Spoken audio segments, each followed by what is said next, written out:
আমার বাবাকে ৩২ জনের একটা গণকবরে খুঁজে পাওয়া গিয়েছিল ২ দিন পরে, তার মৃত্যুর ২ দিন পর।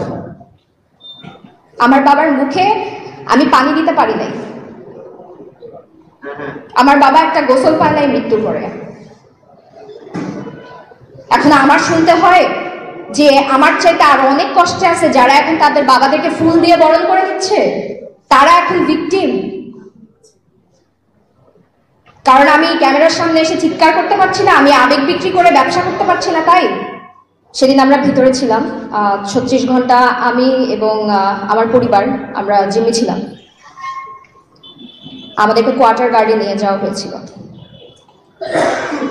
আমার অভিজ্ঞতা শুরু করার আগে আমি একটা কথা বলবো, সেটা হচ্ছে যে আপনারা যারা মিডিয়ার লোক আছেন বা দেশবাসী সবাই যারা দেখছেন, তারা সবাই জানেন যে আমরা ফেসবুকে পোস্ট করি বা আমাদের বিচার আচার বা আমাদের লেখালেখি আপনারা হয়তো অনেকে ফলো করে থাকেন। সেখানে কমেন্ট সেকশনে আমি একটা কথা পেয়েছিলাম একজনের পক্ষ থেকে, সেটা হচ্ছে যে সেদিন একজন সুবেদার মেজর ছাড়া অন্যরা প্রতিবাদ করেনি কারণ তারা নিজেদের প্রাণ ভয় ভীত ছিল।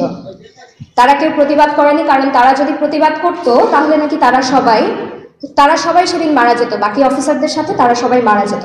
তো এটা থেকে আপনাদের মনের মধ্যে কি ধরনের ছবি ভাসে? আপনাদের কি মনে হয় যে তারা সবাই প্রতিবাদ না করে একরকম বাধ্য হয়ে অস্ত্র নিয়ে তারা দাঁড়িয়েছিল চুপ?